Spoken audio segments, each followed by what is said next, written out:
Let's see. We are in the process of getting live here. Oh, Sawbones got some age on him. That's why you show respect. Are we live? Yeah, almost there. So, awesome. Looks like we are getting there.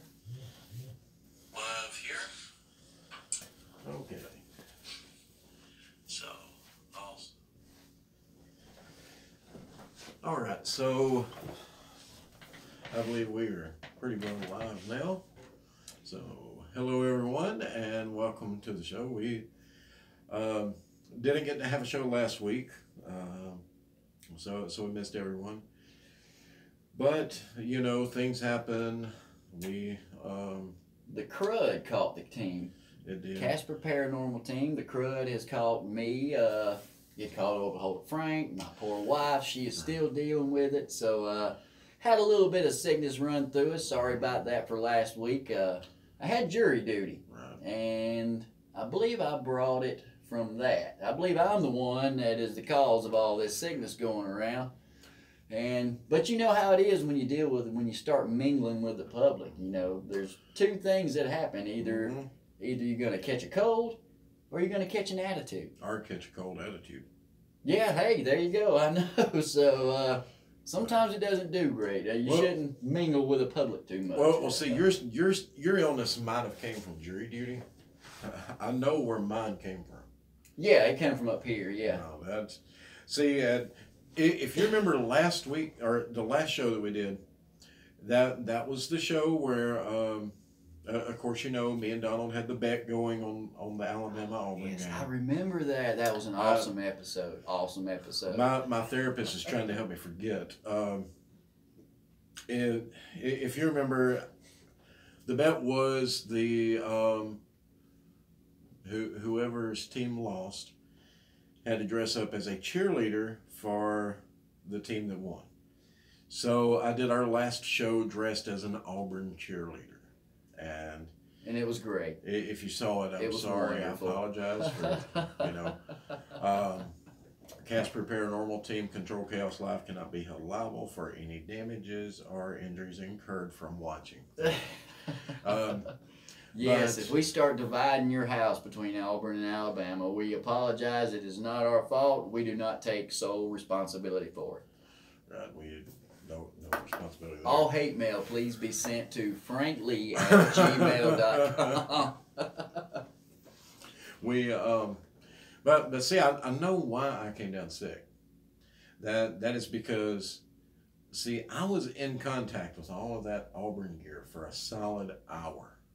Oh, and it gave me the plague. So that's what it was. I think it was because, I don't know, the Auburn outfit was probably holy water to its evil host.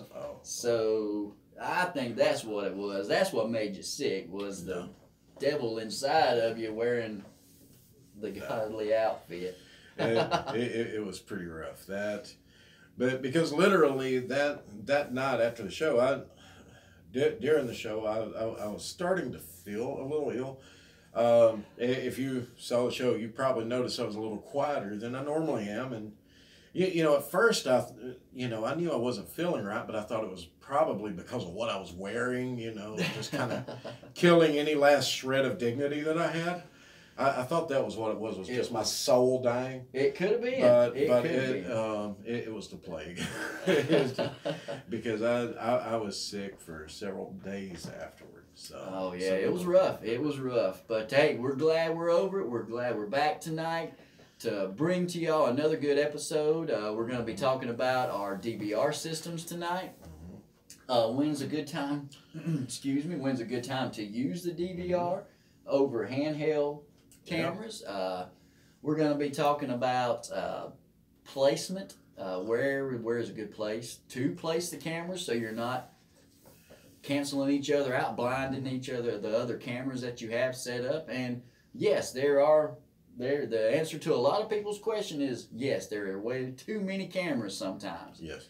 Less is more a lot of times. So absolutely, because Oh, and by the way, speaking of cameras, videos, and all that stuff, if you haven't seen it yet, you need to check out our Christmas video where we show off our singing ability. We just got that on a couple of days ago. Matter of fact, we're in the studio tonight doing our 2018 Christmas Carol album that we'll be putting out coming soon.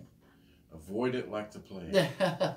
Well, we haven't invited you to it yet, Frank. We're going to have you come in and do the background music because, you know, if you watch the video, Frank, his pitch and his tone, just a tad off, but it was okay. Hey, he done a good job.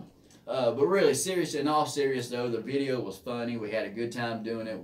The team showed up out there. We had a couple of our friends come out and help us out with it as well. Frank did an excellent job editing and getting this video all together. And y'all should go check it out on the C.A.S.P.I.R Paranormal team Facebook page. You can also go to Control Chaos. It's on our page here. You can probably just scroll down a couple posts and see it there. So we'll sit here for 10 minutes and wait on you to get back. Nah, let's go on with it. You know, they can watch it after the show. You know, yeah. Okay. So yeah, and it's on our website. Oh yeah. You can find links to our YouTube and all that stuff. Just type in train wreck.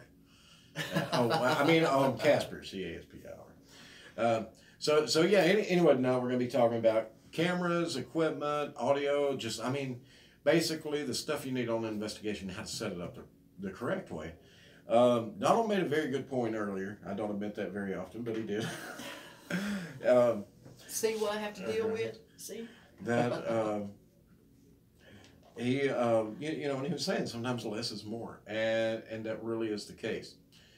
We have been on both ends of the spectrum where we went somewhere and all we had was a single camera running, and then we've ran how many cameras in the same location? Oh my goodness, we that one investigation, the large church, we have 12 cameras. We have one DVR system that has 8, and then we have another DVR system that has 4, and we had both of them running 2 nerve centers, control centers, whatever you want to call them, and had all 12 cameras running. No, we actually had 10 because we didn't hook up 2 and we didn't have enough cable, if you remember. So we ran out of cable. Yeah. You never run out of cable. So since then, we've acquired about 2 miles. Yes. Literally about 2 more miles worth of cable. I don't think we have a problem with being short of cable anymore. So and that's not counting that's just DVR cameras. That's not counting the handhelds. All right, yeah. So we have I would say probably close to 5 miles of cable altogether. How many years did the review on that one take? That was a long one. Yeah, that was a lot of review, and that's one of the things you need to take in consideration when you're doing an investigation with the DVR system. You know, that many cameras out, you're going to have 6 hours on 8 cameras. That's 48 hours of review time. So you have to take that into consideration when you go into an investigation. Yeah, because there's a fine line between watching the same footage or similar footage for hour upon hour upon hour. When does it transfer from being interesting and really paying close attention to it to being so boring and monotonous that you're not focusing anymore? Right. And what will you miss as a result of that? I mean, we're human. I would do it. Donald would do it. Definitely. And anyone can. And that's why we always have a backup when we review our evidence at the end of a case. We have 6-7 team members. When we start out, we load it all to one main drive. We all go on there. Frank normally does video and pictures. I like to do the audio, and the other team members have their jobs as well. And what we do is when we review the evidence, we'll take that reviewed evidence and stick it into a file. And what the other teammates do is they come back and they actually proof what you have just watched or listened to or whatever evidence you're doing. So we always have a backup set of eyes on what we were looking at, just in case you do miss something, because you're not going to sit there and stare at a screen for 8 hours. You're going to look away. Something's going to catch your attention. And most of the time, that's when you're going to miss something in your video. Great example of that. My hearing is terrible. It really is. And a lot of times when I have witnesses for that. And when we're on an investigation or something, it's easy for me to miss things because I just absolutely don't hear it. And Donald's hearing is definitely better than mine.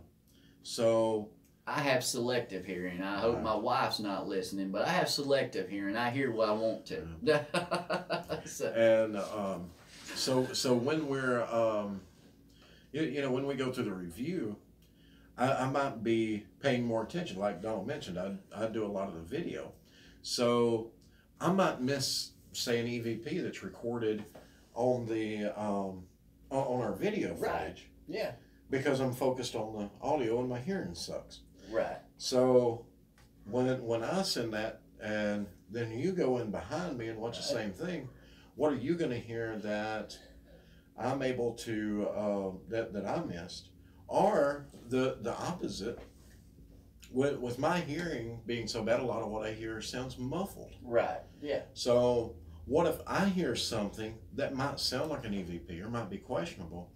I can send it to Donald, who has better hearing than I do, and he may be able to better distinguish what it is. He may be able to say, no, that's, this rustling or someone talking in the background. And so it's always good to have an extra set of eyes and everything. So and at the end of all this evidence review now, we do not just say, all right, this is proof, and we stick it out there and we take it to the client that we've just came from. What we do is we all stick all the reviewed evidence into that file, and we'll pull out all the stuff that we want to reveal to the client, and then the team will sit there and vote on it. All right, this is real. All right, we'll present this. We all vote on it. If we don't get at least a majority vote, we don't show it. And it doesn't matter what it is. One person in the group can say, that is totally real. I believe it 100%. Right. But if we don't get a majority vote on it, we don't reveal that evidence. I'm still mad at Frank today for a piece of video that he didn't vote on 2 years ago. It's real. I know it's real. That sometimes it pays to be a good skeptic. It does. It really does. And hey, at least I don't think I'm as hard on everyone else's stuff as I am my own. You're right. You are always a lot harder on what you do than what everybody else tends to do. I have people all the time tell me, "Oh my God, do you not see that there?" It's like, no, that's nothing. That's and case in point. Just this week, we were talking about a clip from the C.A.S.P.I.R murder house, and there was, pareidolia. When you're looking at videos, things like that, pareidolia, apophenia, our mind's naturally working to put those patterns together into something that makes sense when it's nothing but randomness and noise. Right. When we did the C.A.S.P.I.R murder house back in April, I had a clip as I'm going through the house where it looks like a little girl hiding behind the curtain in the living room as I'm walking in there. And I'm in the house by myself, so, and at the same time that picks up on the camera, you hear a little girl say, maybe they're ghost hunters. And, oh, wow. And it's really clear. I mean, I heard it. So that kind of tells you there. But in that clip, it's literally me going into the doorway, and you see the image right there. It just pops up in the video for like a split second, but you see what looks like the little girl standing behind that curtain hiding. But right here, there is like some, it almost looks like a mist in the video, but it's some image noise there, and it looks kind of like a little boy, little face and all that, but to me, I see it. It's like, yeah, it kind of looks like that, but I don't think that's anything. And everybody's like, are you kidding me? I see the eyes, I see the face, I see this, and I see that. Right. It's like, no, that's, I think that's just a glare. I don't think that's anything. And but you have to be skeptical like that. Excuse me. You have to be skeptical like that because there is a lot of pareidolia, a lot of pictures, a lot of video. People see faces in them all the time. And we have pictures sent to us constantly in Messenger through our Facebook page of people asking us, do you see the face in the window? Yeah, I see a face in the window, but it looks like the bark off the tree behind it is making the eyes. And you know, you got to basically be skeptical about everything you look at. Right. The same as when you see the puppy dog in the clouds. Exactly. There's not literally a puppy up there. It's just a shape. So, but excellent tip right there, Frank. That was good. I'm not seeing chat on here tonight. I wonder, are we having problems with chat on Facebook Live? Or am I not just doing it right? Probably not doing it. Or are we not having anybody watching? Is there nobody out there? Hello? Let me make sure our stream's okay.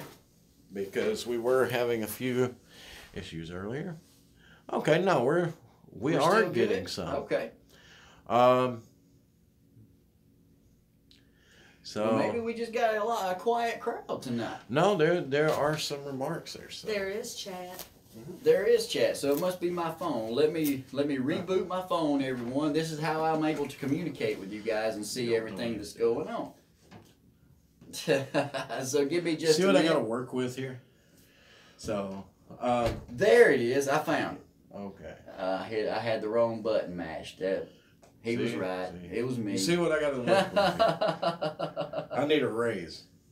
I don't get paid anything now. Oh, there's been a bunch of comments. Right. My goodness. Right. Give the man one job. One job and I mess it all up. So, Laura is watching. Hey, Laura. Jerry Ash. He said hello. Hello, everyone. Jennifer, of course, she's watching. Outcast Paranormal is with us tonight. Yeah. Hey, thanks everyone for coming in. Sam Moyer. Yeah. He says, we want the cheerleader with the orange hair back. So hey, we're starting to get a little following on that. We may have to do the show about every other week with you in that. She went a long, long ways away. I promise you, y'all probably never see that outfit again. I promise you, he threw that away the minute he took it off. So, let's see. Wish my team would be more in. Yeah, now that's one of the things, Outcast Paranormal, more interactive in the review part of it. You're going to run into that.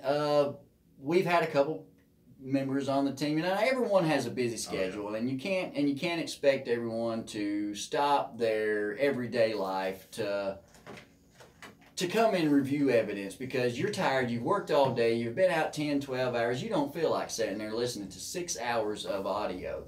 So, you can't really blame someone for not wanting to go through that, but you also have to get together a good group of guys and gals that actually enjoy reviewing evidence. Sometimes you can bring in people from the outside, which in a way that kind of hurts you because they're not actually there on the investigation, and they're going to hear and see things that while you were there, you know what that was. So, but yeah, the review part of it does get a little tricky sometimes. Yeah, absolutely. I would never recommend having only one person doing the review because of the situation with me. Something that I completely miss, as might have happened maybe once or twice, maybe. Someone else on the team will spot. And, it's definitely good to have those second opinions. The best apparition you've ever captured on video, you might miss it because that was the moment that you turned away to cough or something like that. Exactly, yeah. So, Jennifer, reviewing gets long and boring. It really does. It's really monotonous. Now, Outcast again. If we don't review the evidence, there is no point in going to investigate. You're absolutely right, because when you go into someone's home, they're expecting you to do a job for them.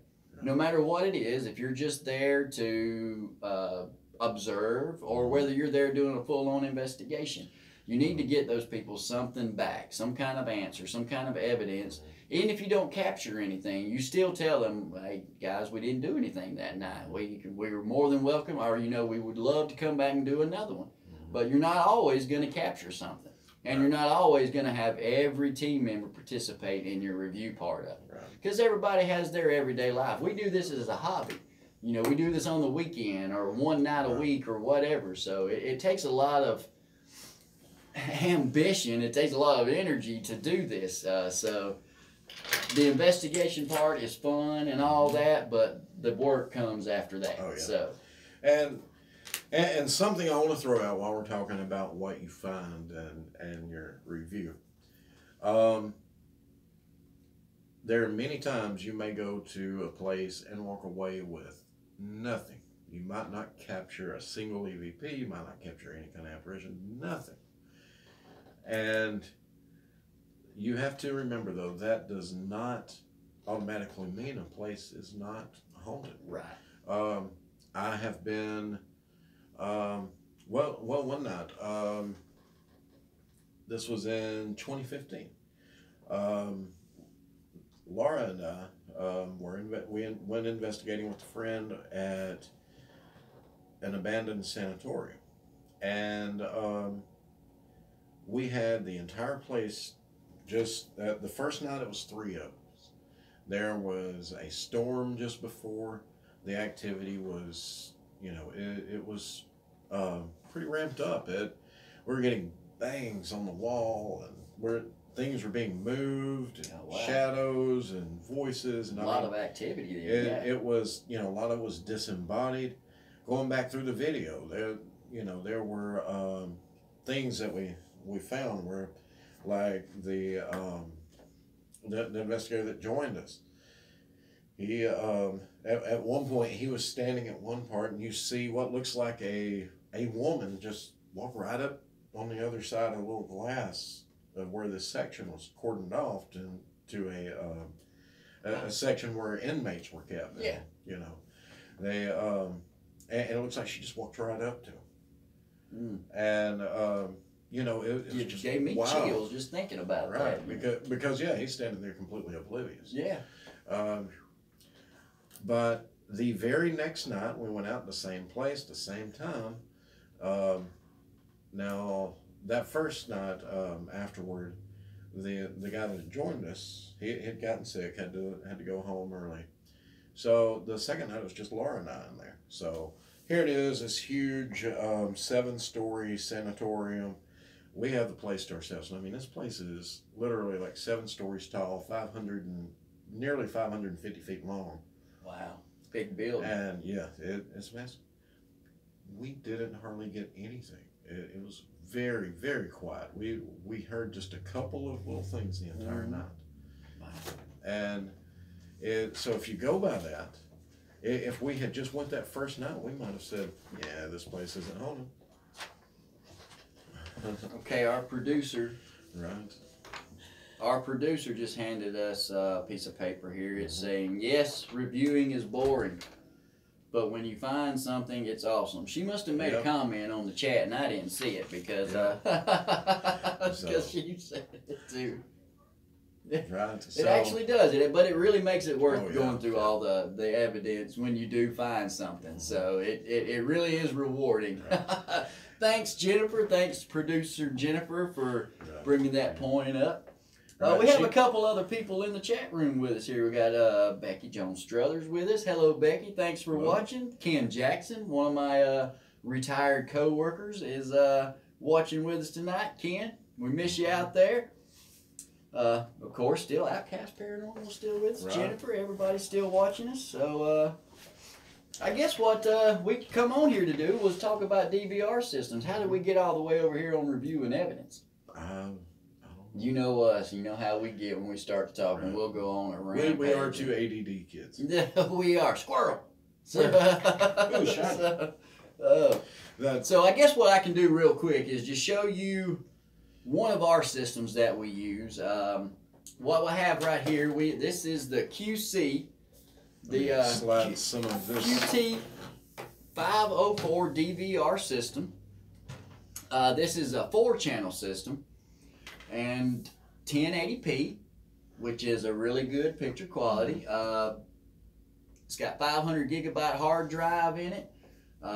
You can view this from almost any smartphone as long as you download the app. This system here is compatible with Internet Explorer 7, 8, 9, Safari, Google Chrome. It's compatible with a lot of your interfaces. The cameras that we use, we had 4 that came with it. They're all night vision. I think they're 24 LED. Motion detection. When you hook your DVR system up to your flat screen monitor, you'll have 4 sections with your cameras, and at the very bottom there it gives you a little man that comes up when it detects some kind of movement in that room. Now that doesn't necessarily mean that it detected a spirit, or it could have detected a piece of dust that flew by. These things are sensitive, and that's why we like them for.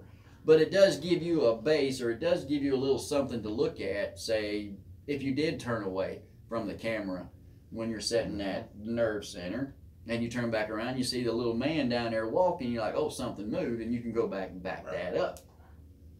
And that's one of the features with this system here, is that you can stop actual video, back it up, whichever camera you select on your screen, and re-watch it there. So that's a good accessory to this. And the best thing about a DVR, and you mentioning that, a good way to kind of link this is a lot of you have like a DVR system at home on your TV where you can pause live TV, rewind it, back it up, and then catch it back up to live TV. Well, it's because it's essentially doing the same thing. This just doesn't pick up a TV broadcast. Right. Yep. Now, none of our cameras have audio, and as you can see when I turn this thing around, you have your ports for your video, and then you have ports for your audio. Now, you can get cameras with this system that comes with audio. We choose not to because at the time it was expensive. Right. So and the technology, the good thing is the technology is getting cheaper. It is. It really is. You can. When we bought this system, we were looking at. Actually, it took us about a 1.5 years to actually decide whether we actually wanted to go with a DVR system. So when we finally decided to, this system here was probably running us about. The system alone was about $300, I guess. Now you can get this system for like $125. I think I saw it on Amazon tonight when I was looking things up, get a little info on this. And well, here just about 5 years ago, you wouldn't hardly find a DVR system that had the capability to record audio to each individual channel. Right. For under like $800. Right. Yeah. I mean, a DVR system, especially a security system like this, which to us, a security system is the best one to go to. You're going to get a lot more accessories. You're going to be able to do a lot more with it. The 4 cameras that come with this, they're night vision. Good video up to 75 feet during the day, 60 feet with night vision at night, so that's really great. They have 480 TV lines with 30 frames per second, so that's real good. Distractions already, Frank. See what we say about ADHD? I'm sitting here spitting out info like crazy. I was picking up the audio for your... Oh, okay. Well, I think we have audio, so we can kind of put that away, I guess. Okay. So, that most creative use for a selfie stick, put a recorder on it. Hey, great idea. It really is. Hey, yeah, there's all kind of things you can add to your investigation to make it more interesting. No. The reason I do that, I'm not completely just goofing off. We're talking about the audio tracks and stuff. Wait, I will show you. On these, this off, you can see where this actually has a jack on the front of it for a mic input. And then on the side, you can see the jack for the headphone out. Well, the wonderful thing about... I'm sorry, this is my new favorite toy. I want you to look at this. I want everybody to look and see. I'm watching us on camera as we're doing this, so I can see all the chats and interact with you guys. And I get to sit here on a delayed response, actually, and see what Frank is doing. So it looks like he's playing more than he's talking. Right. Jennifer has a good question real quick. Would recording audio separate from sound make it easier to work with? Yes and no. But what you can do, this might answer some of your question. Like you can record, I showed you where this has a mic input and a headphone output. You could actually get a cable that will run from this headphone output to the back of your DVR. Say this is sticking somewhere in the middle of the room. You got a recorder. You don't have a microphone. Don't go buy a microphone for each individual room or anything. Stick one of these, run a cable to it. There you go. Mic the whole room. Now, as far as it being easier, we don't think it would be easier because if you have just video on one of your cameras and then you have that sitting in the room, when you capture some kind of evidence, you have to sync those two up in some kind of format. Right. And that takes a little bit more time. So I would say go on and spend a little bit of extra money now, since it is a lot cheaper with the cameras, to go on and get audio with your cameras. Now me personally, I almost exclusively record my audio and video separately. But the Frank's a nerd and he loves playing with that stuff. That's why he All right, enough with the name call. Literally what I do, most of the videos that you will see that we post, the audio is recorded with this and are one very similar to it. And what I do is I will sync up what I record from here, and I'll put it in the software. I'll load it separately from what we pick up with the camera. Syncing the two is as easy as 1, 2, 3. Well, it's actually as easy as 1, because all you do is when you do it, you sync. Anybody who's ever investigated with me has had we have to do the clap. He makes us join in 1, 2, 3. You know, everybody's got to do it for some reason. I don't know why. And the reason is, it gives me, all I do is I'll load up my video, and you can even do this in a program as simple as like Windows Movie Maker. All you do is you load up your video, then there's a little add music function. Add your audio file that you record with your recorder, put them together, and when your hands come together, you know, sync up the noise there. Export it. There you go. You got high quality audio and video. And I'm scared to ask what you're laughing at. Apparently, we are not the only one you harass with the clap.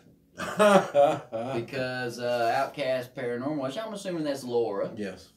She says, I hate the clap. Which clap are we talking about? I hate it too. So, well, we need to keep this on a more family-friendly level here. Yes, the clap gets annoying. It really does. Right. Well, I'm glad nobody's joining us right this minute talking about somewhere there's video of where we were investigating the old South Pittsburgh Hospital. And I'm running around. I got my camera rig all put together, and I'm pointing it at random people going, okay, give me the clap. And they're like, what? Hey, hang on a minute. It's like, I mean, this clap. Not that clap. Yes. All right. We're good. Hey, okay, we need to be more specific in chat because we will take this the wrong way if you ain't careful. So, but don't give Frank any opportunities to take this in a different direction that we want to go. but yeah, if you do it separately, just remember to do something at the beginning so that you have a good marker to line them up. Some software will do it for you, but it's not going to be cheap software. Right. Yes.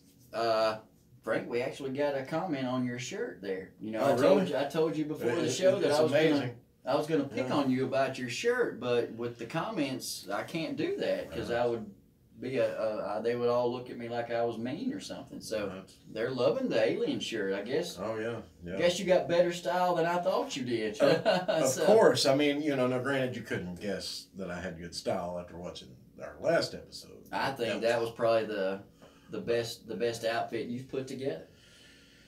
No, that was. It's going to take a lot of therapy to get over that one. Oh man! But So great shirt, yeah, excellent shirt. We love it. Yeah. But I will say this to kind of go with Jennifer's question about syncing the audio and recording it separately and everything. Mm-hmm. The reason that I use this from audio is because this is a much better quality audio recorder, and with this I'm getting better than DVD quality. Actually, we have really quit using all our other voice recorders and all that, and went strictly to this because we have so many options we can do with this. We love live listening with this Tascam. It is great. Anything. This is a solid state PCM recorder, and anything with that sort of core design, they give you good results. But what you can do, if you aren't comfortable syncing your audio together with video, you remember just a few minutes ago I was showing you on the side where there's the headphone output.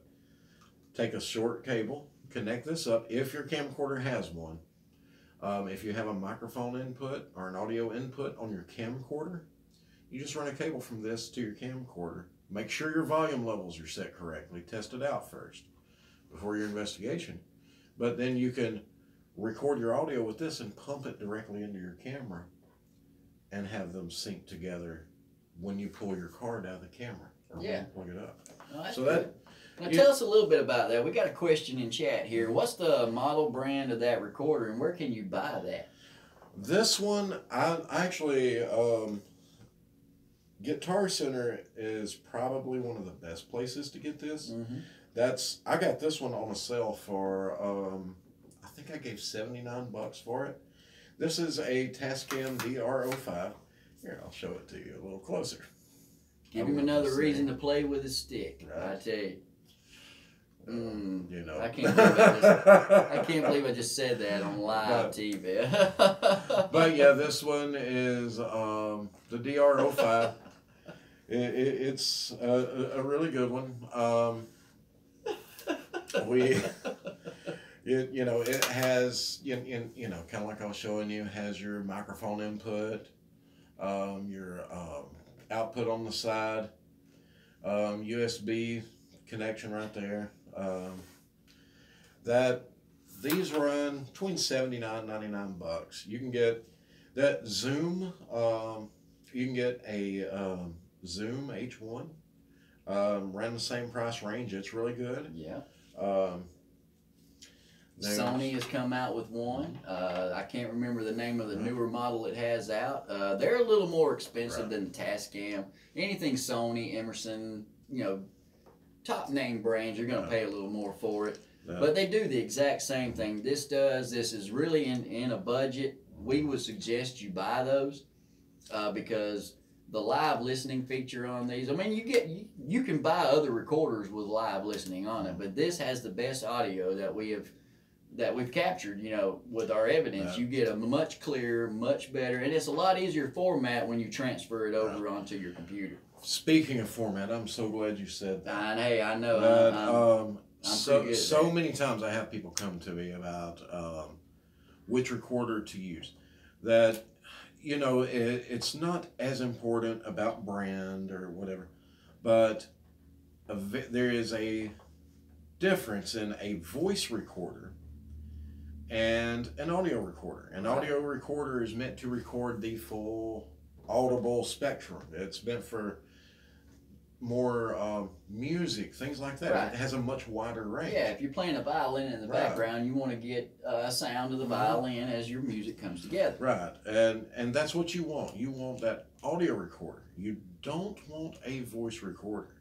Granted, you might be trying to record voices, but voice recorders are meant for dictation.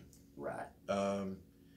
they tend to be limited in the range they pick up, and file format is very, very, very important.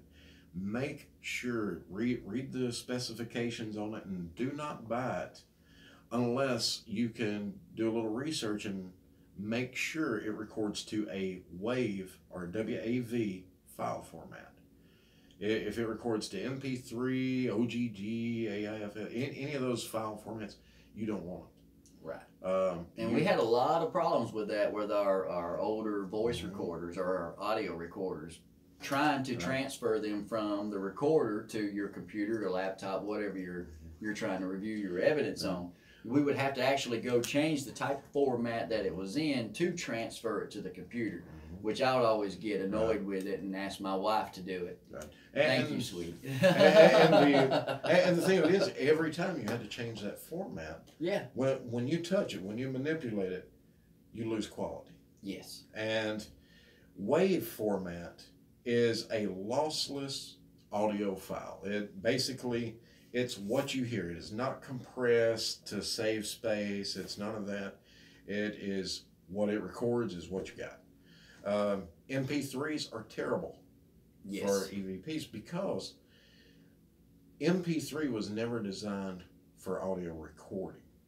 MP3 was designed back when hard drives on computers used to be a lot smaller. Right. And we needed a digital audio format that would take up very little space. So what an MP3 file does is it takes your sound file, your nice, great, awesome quality recording, and it says, okay, we don't need this frequency, we don't need this frequency, we don't need this frequency, maybe we don't need as much of this, and it butchers it up and hacks it to death until it will fit into this tiny little container. It's basically like when you have, say you got some leftovers at the house, and you've got that one dish that you're trying to fit, all those leftovers into, but there's not quite enough room. So what do? You sit back down and eat more leftovers. Well. Yeah. You find another container. Well, say you decide, no, I'm not going to do that. What you do is, you throw away that extra. You save what you can and throw out the rest, and that's pretty much what's going on with an MP3 file. Yes. It's literally throwing away most of it. Our producer says she loves MP3s. She's been around you too long. I don't like MP3 because I remember specifically that is the first format that I tried to transfer over, and I couldn't get it to where. See, I don't understand formats too much. Right. Y'all are the guys that understands all that. Right. MP3 to stereo, from stereo to I don't know what else. Y'all got so many names out there. But it's really annoying, and I don't like it. I just want to transfer my stuff to the computer, please. So why can't we make a recorder, they have now, to where you can actually just plug in and transfer over? Right. And that's the good thing about using your WAV format when you record. Now, people are saying in the chat rooms that, I get the best EVPs on MP3. iTunes, exactly. iTunes is an MP3. Mm-hmm. There's a lot of times I would have to load my EVPs to iTunes, transfer it, then transfer it back to our Audacity or Acoustica, whatever, review evidence we're doing. Which is actually something we're going to do a show about before too long, is how to do audio review. We're going to walk through some of the software. But yeah, the MP3 it's a much smaller file size. But it's at the sacrifice of trimming it down, and many times. And that's where keeping your EVP sessions at a short, short as you can. You don't want an hour and a half long EVP session. Right, because then you got to go back and listen to an hour and a half of that stuff. Not only that, transfer it over to your computer could take 2 days to do it, especially if you have the laptops we have around here. So we like to try to keep our EVP sessions short and sweet. So if that means you have to get up every 25, 30 minutes to go into a room, stop it, and then start it again, it's better to do it that way and load more files than it is to load one big file. And these are just some of the things that we have come across in my 7 years, Frank's 20 years, that we want to give to you guys, the ones that may just want to start an investigation or start a team. These are the things you're going to run into when you're going into investigations and your review and all that. And while we're talking about recorders, transferring files and everything, I'm just going to throw just a small little hint out there. Before you get into that, yes, that is what MP3 is okay for their music, right? Oh yeah. Okay, there you go. And that's actually one of the people in the chat answered that for us. Well, thank you, Sam. Appreciate that. Yep, MP3 was actually, that's what it was made for. It was music. Okay. Good question there. That was a good question. Yep. That when you get your memory cards, because you need a memory card for your cameras, your audio recorders, all that stuff. Right. Even now, the game cameras that we have SD cards, your memory cards. And an SD card, a lot of your cameras and things like that are going to take on this side, the SD card. Personally, I don't buy SD cards anymore. I haven't bought an SD card in quite a while. Every one that I've bought has been the micro SD. And if you look at it, there's no way it's going to fit into like this camera here that has a full-size slot. But when you get these, most of them will come with an adapter like this that converts it from micro SD to your SD size. All it does, you take your micro SD card and you just slide it in the little slot there, put it in the right way here. Now it's slid in there. I stick this in the computer and my camera, wherever, and I can use it there. Say I'm short a card one night and I need a micro SD. All I do is I pull it out. These just slide right out of the little adapter there. Are you sure they just, okay, there you go. You're struggling with it for a minute there. They just slide right out, and I can put this in. For instance, my Tascam uses a micro SD, but the camcorder uses a regular SD. By going with this and the adapter, I can use the same card for either one. And it's a good idea to check this equipment when you buy it to make sure that you actually have the right SD card for what you need, or your mini SD card, or you'll be running right back to the place you got it from to buy the right card. Right, especially when you're dealing with older camcorders, things like cameras, because there for a while, especially I know Sony, some of the Kodak, some of the cameras out there like to have their own little card. Like some of you will remember the Pro Duo memory sticks and all that stuff, and you couldn't find it in as many sizes, you couldn't find it in as many places, and when you did find it, you paid a whole lot more for it. Go with something with more of a universal format, but cheaper is not always better. Quality does matter. Don't go cheap when you get your SD cards and micro SD cards. Get a good quality one, but go with the micro with the adapter so it counts. Because a cheap card, it can make a camcorder or camera freeze up, have all kinds of issues. I mean, it's terrible. So spend the extra $3 when you're looking. Absolutely. I know we always are preaching, budget, stay within your budget. But there are a few items that you're going to have in your arsenal of equipment when you go on an investigation that it does not hurt to spend a few extra dollars on, because it will save you a lot of headaches. From tonight, if you don't walk away with anything else, remember these two things. Try to save money when you can, but when it comes to your SD cards or your memory cards, and when it comes to extra batteries, don't go cheap. Make sure you go by the spec and get a name that you know is good, and really just check the specs on it. Don't just look at the price. never go cheap on batteries or memory cards, because you will think your camera has completely died. You'll think it's had it, and you pop another an actual factory spec battery in, or you pop in a good, well formatted memory card in there, and it's fine. Heck yeah. That's Good from advice. lessons learned the hard way. It sure is. It really is. I'm not that smart. I've just been out there and screwed up a lot, and that's how I've learned this. Those are the most.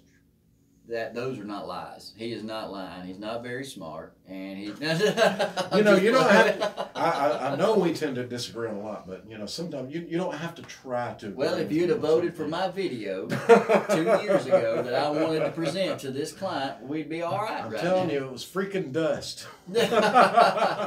You know what video I'm talking about. I know what video you're talking. It was dust. Okay, all right. I'm gonna tell them a little bit about this video. I had a game camera set up on one of our investigations. Now this was right before the orb debate become extremely heated, and people thought of you as crazy now if you think orbs are true or real. You mean that little circle on the screen wasn't like my great-great-grandmother, and the other one was like a demon? I thought it was, but you said it wasn't. Well, anyway, I'm not a believer in orbs. I really ain't, and we always go back and forth about this issue, and we're not the only ones. So we had a video. Motion activated camera was actually activated. No one in the room.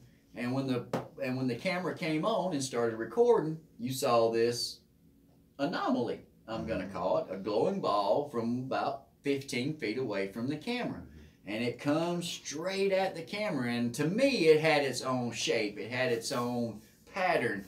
It looked to me different than any bug or dust ball or particle, air, moisture, all the excuses you gave me that night. So it had me convinced it was some kind of an anomaly, not necessarily an orb or paranormal. I thought it was. I really did. I at least I wanted them to at least look at the video and draw their own conclusion. But we didn't get enough votes on the video, so I probably need to just hush about it now. That was 2 years ago, Don. So I'm still upset about it. So I think my exact words were, "I'm not posting freaking dust." that was close. I think there's a couple more verbs you added in there, but that was pretty close to the conversation we had. I'm a little on the skeptical side when it comes to some. Well, now that I think about it, and I look back at it, the more mature, the more info that I have gathered, I have actually, come around and said, well, you're right, Frank. We're still live, right? I should have never said you're right, Frank. You heard it right here. We have this. There's something in this coffee. Got to be something in this coffee for me to say that. But it was the right thing to do. It really was. Even if you were butthurt at the time. I may have been a little butthurt.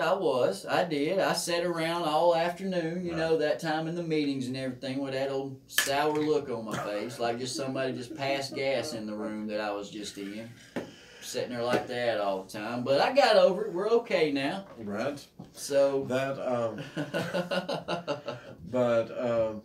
But yeah, that sometimes that's gonna happen though. We laugh about it because it's been 2 years and now he can talk about it. Right. Yeah. If you brought it up a month ago, I'd have been fighting mad about it still. The sting would still be there.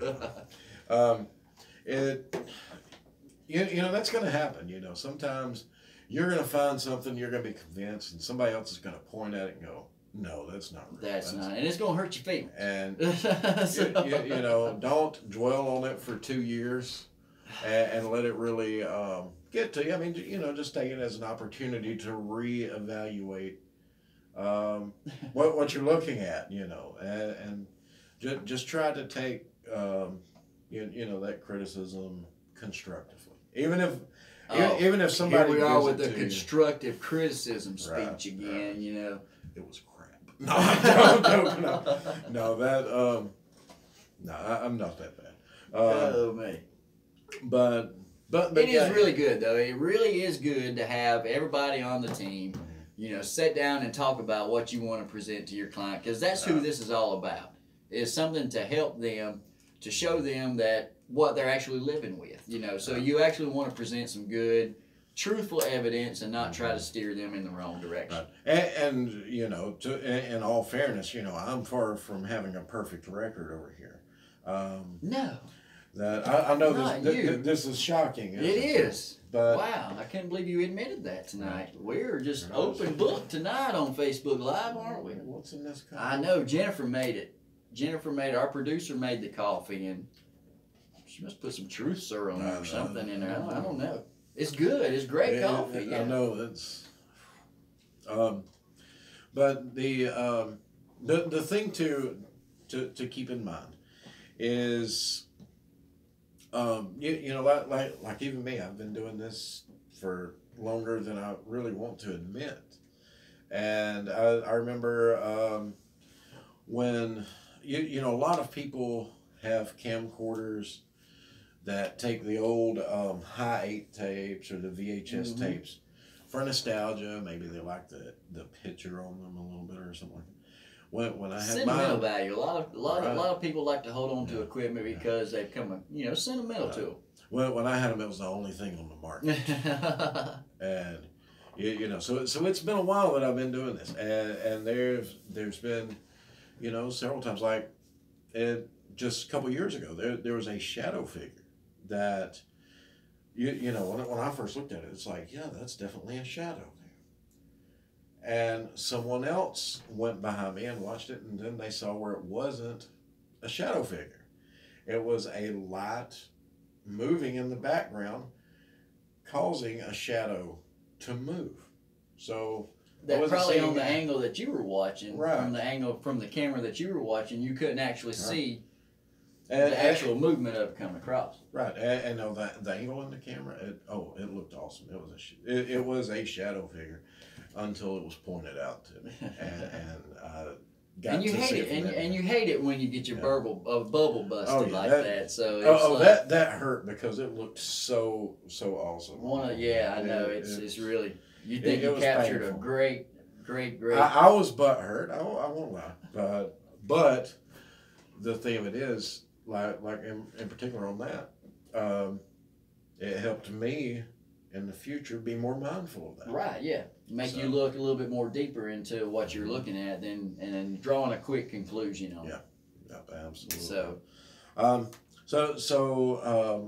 on the DVR systems, the thing of it is, it's a judgment call, really. If you're going into a small place, or say there are only 2 or 3 of you there, the DVR system may not be what you want to do, because it's a lot of work, it's a lot of setup time, a lot of takedown, and a lot of review time. It really is. And if you're not going to be... And when we first got this DVR system, I wanted to pull it out of the box and use it on every investigation. We were that excited to have one. And we did the first 3 or 4 investigations we did until we realized, hey, this is a lot of work, and we don't really need 8 cameras on a 420 square foot room. So right, you could see you could see one of us walk across the screen and scratch our butt from like 18 different angles. Yeah, we had a bunch of different angles. Right. So that's like we said earlier in the show, less is more. A lot of times on your small residentials, you probably won't even pull your DVR system out of the box. It's best to have some of the handheld cameras with your little Z stick there. Yep. Those are great. Add your camera, your infrared, your audio recorder, and you're good to go on a small residential. But when you do a large investigation, that's when your DVR really comes in handy. Yeah. That's when it's really going to pay off, is when you can't have eyes there, and it or you might be doing a large area, but you're going to be covering a lot of ground. How much is it going to slow you down to have that DVR? Right. Now, granted, it is awesome if you have the time to go back and review it. And you're in a large location or whatever, to have all those cameras set up, but to actually do it and use it effectively on every case, it's not going to happen. And not only that, when you have 12 cameras strung out across the floor, you know, 12 cameras means you got 12 extra wires you're coming across the floor with. And bunch them up, you really have to be really careful because you're walking around in the dark. You don't want all your cables just snaking across the floor. Right. You have to keep them neat, and that takes time as well. Yep. Bundle them up, tape them to the floor, put something over the top of them, something of that sort, so to make it a little more safer for you and the team and the people that you go with. Right. And we're almost out of time. Wow.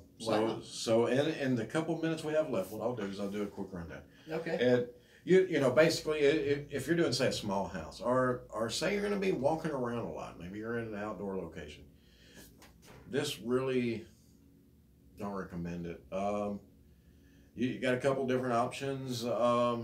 These cameras are very popular because, you know, they're small, they fit anywhere. Problem is a camera like this actually, they're easy to use, but the image quality just isn't there. I mean, it's great for capturing a photo in the daylight of, you know, if you want to walk through and film or shoot a few snapshots of a location just to say, okay, well, this was here, this was here, this was the layout. Yeah, that's fine, but I wouldn't use one like this on an investigation. You know, a little bit better camera, you know, or even a DSLR. You can record video with it. You can take stills with it. A mega zoom camera, not too bad. You can use it dual purpose like that. Right. You know, use one of those in a small area. You got these type cameras. Now, one thing about this camera has a higher megapixel rating. I'll pull this off. Than this camera. But that camera looks so much more stable and better, and right, and looks like it had a higher price tag on it than that one does. Right. And even though this one has a much higher megapixel rating than this one, literally about twice as much, this one gives you nearly twice as good of a picture. The reason is, don't just pay attention to those numbers on your megapixels when you see it. Because look at the size of the lens on this camera versus the size of the lens on this one. Look at how much more area that it has going into the sensor to capture light, to really draw that image in compared to this. And you can see a major difference there. So yeah, you have a lot of camera options. We also have the SJ cam, another reason, and you know, good little piece of equipment to have. Now something like the traditional camcorder is really my favorite. Mm-hmm. But that's just personal preference. This one is one that I love to show off because it's small, it's cheap, it's a $99 special. You can pay $150 and get a Bell & Howell camera that has a larger optical sensor, a larger lens, much better camera. But I like to show this one off because you can't get it for $99 and use it in a lot of places. This one is good, you know, large location, small location, either one. It's a good versatile camera. Then again, you've got these cameras. This is the SJ cam. These run about, you know, you can get them $40-50. You have to convert them yourself. But if you watch our video that we did here just a few weeks ago, I showed you how easy that is to do. So go back and watch. That was in, what was that in November when we did that? Or October? The video on that? Mm-hmm. This was in, I think that was our second show in November, Yep. I believe it was. Yep. Episode 3, I believe it was in. Okay, so yeah, go back and watch. And you'll see one of the videos where I actually convert one of these to full spectrum so you can use it to see in the dark. I did it in like 5 minutes live during the show. We sure did. And but these are great to have. They're very lightweight, very compact. You can fit it anywhere. You can get a you know, you can get one of these cases, make it waterproof, all that good stuff, protective. Something to consider though. These are not known for their audio quality by any means. Right. These have a very small microphone, so if you're using this, your audio is not going to be that good. Which goes back to, you might want to use it with this. Also, and a lot of your cameras do come with that. It's got great picture, but your audio is dull, or it's not as clear as you want it. So you always want your Tascam or whatever recorder you're using as a backup. right. Something else to consider is if you put this camera in this, sound works completely off of vibrations. This microphone's not going to vibrate much if it's sealed up inside a waterproof case. So your sound is going to automatically be much more muffled if you use that. I'm not saying don't use it. Right. I'm just saying if you use this, you're probably going to want to have a separate audio recorder going or some type of different option. Which, that's why I prefer this. This is my... Most of your handheld ones, your Bell & Howells, your Sonys and stuff like that, these cameras right here to me have the best picture and the best sound quality out of a handheld camera out there right now. And a lot of them have a microphone jack right on the camera, so that you can add an external mic to it. Yeah. You can add a microphone, have it put in so that you get a better quality. You can even pull your audio from one of these and hook it straight in and record at the same time. Our producer helped us out again, Frank. Jennifer said yes. Episode 3, November 2nd, 2017 is when he converted the SJ cam to full spectrum. See, she is awesome. She's always great. Always great. On the ball, helping us out all the time. Right. Kind of reminds me of the conversation that we were having before the show. Where she's always sharp. She has everything together. She helps us. She keeps us straight, is what she does. Right, and because twice now I've started flirting with the toe in the line a little bit, and she's come up to the window right here and pointed at me. Stop.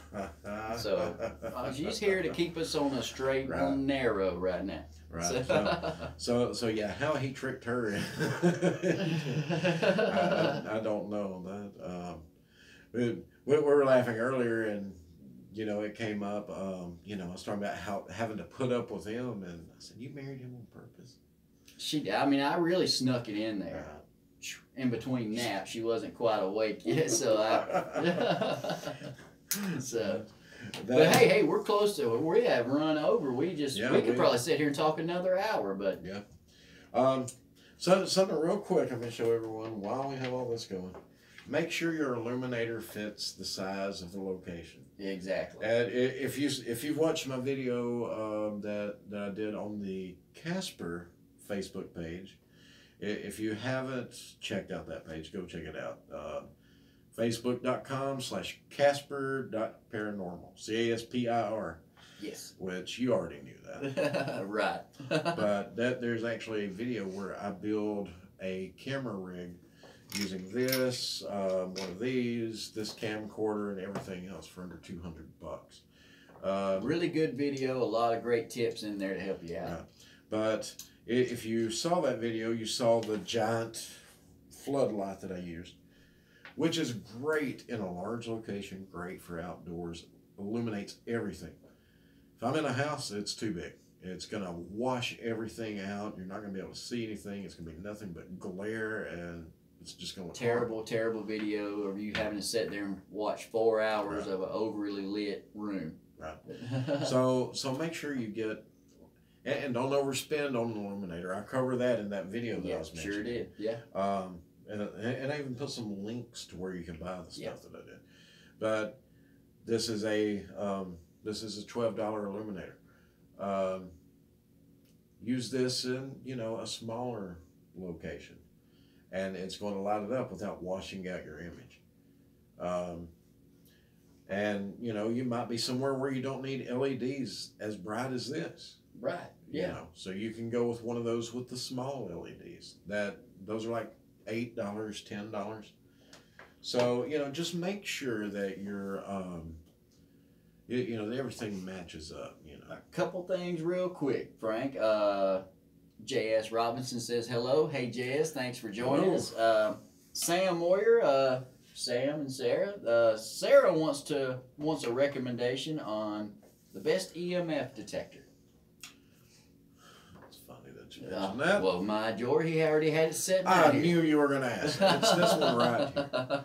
Now, granted, it's boring. It doesn't have any fancy lights, anything that beeps, any of that stuff. It's not going to catch your attention. Right. It's not going to make a, it's not pretty and shiny. But this is by far the most reliable meter that you will get under $1,000. Now you're gonna pay a little more for it. Now, what's it called? Tell everybody what tri-field meter, right? Yes, this tri-field meter. This is a tri-field model 100XE. It's basically made to not only can it detect EMFs, but it can detect it. It's a whole other show, but there's a difference in electromagnetic fields and magnetic resonance. I think we touched on this a couple of weeks ago when we were showing off the EMF detectors and stuff. Yeah. This will let you search for those. It will actually let you select what you want to search for and narrow it down. Much Not better so much than as our other mail meters, the actual EMF detectors that we do have, to where they just detect in a certain range. This one gives you options to detect several ranges. Right. I mean, these are pretty flashy and all that stuff. This is by far the better meter, by far. Something that that you do need to be aware of though is it's kind of funny you mentioned EMFs. Cameras, digital cameras put off a lot of EMFs. It takes a lot to power those flashes to do that. Anything electrical is going to put them off. So you don't want to use like you got this K2 going, and say I turn this on. Watch when I hit the power button. This lights are flickering just a little. Yeah. Oh yeah, I'm showing up here. Yeah. So that's always something, because like here you can see these are always going to put that out. Yep. Sure will. So you don't want to have if you're recording video, don't have this too close or you're gonna get a false reading. Sure will. So just something to consider. We talked about these, you got your regular DVR cameras. Go on Amazon, you can get, say you don't have enough DVR cameras, or maybe you want a different type of picture or something like that.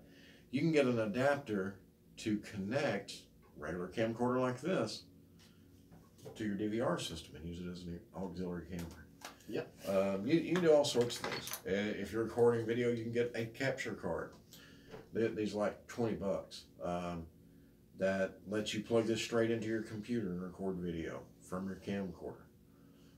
There are all kinds of options. The main thing that I would recommend, YouTube and Google have a wealth of information about equipment. Chances are, if it exists, there's a how-to video on YouTube somewhere about it. And don't spend a dime until you've done research on it. And if you have a question, Google it. Go to YouTube, see if you can find videos on it, because there's so many walkthroughs, so many instructional videos. Take advantage of those. I wish I had done it when I first started buying my infrared lights. Yeah. Because there's a lot of videos out now where people's bought lights and they'll go and they'll test them out for you and they'll post it on the video. Right. And one of the lights that I bought, I was really excited about.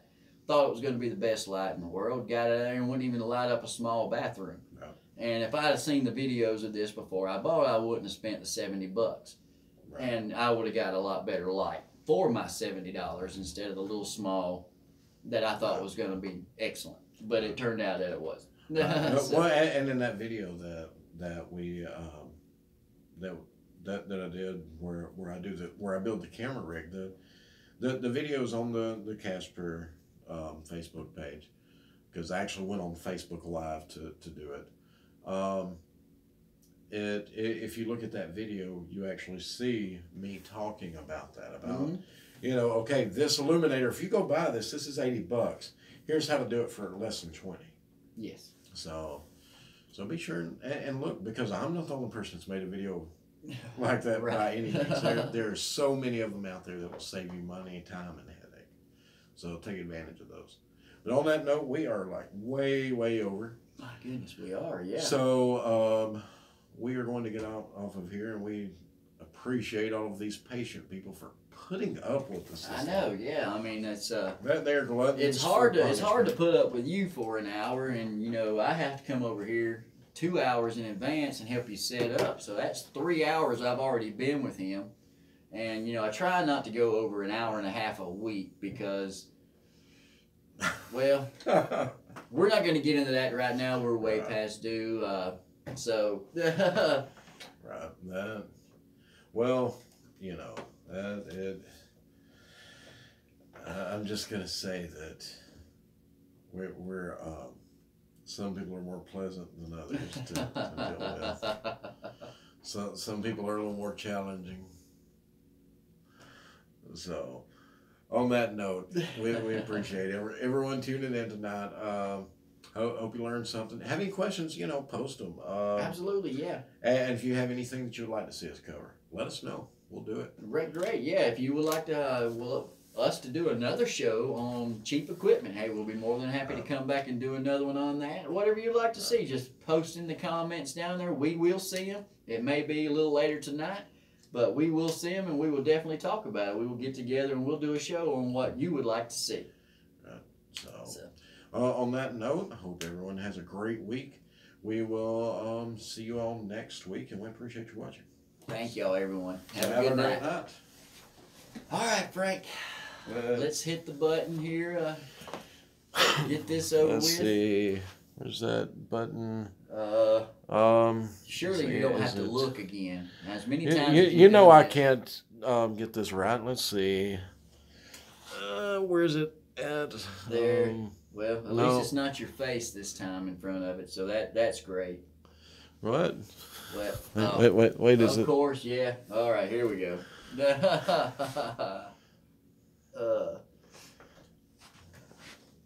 Are we off? See.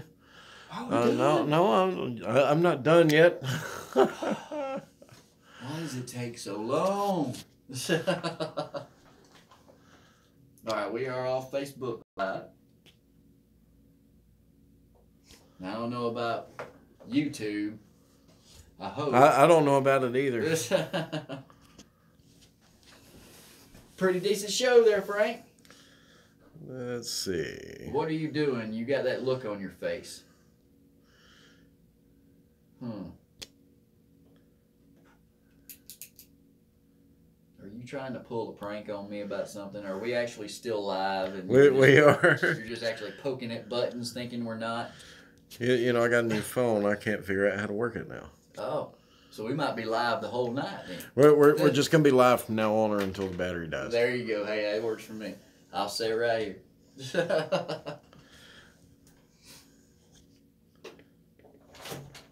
Let's see. That was a good show. Oh, good. Thank you, babe. I've been Lysol and everything I've touched. Oh, have you?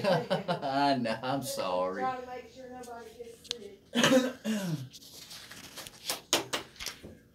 Well, let's see. Yeah, that was my cousin, Becky Jones Struther. Yeah, from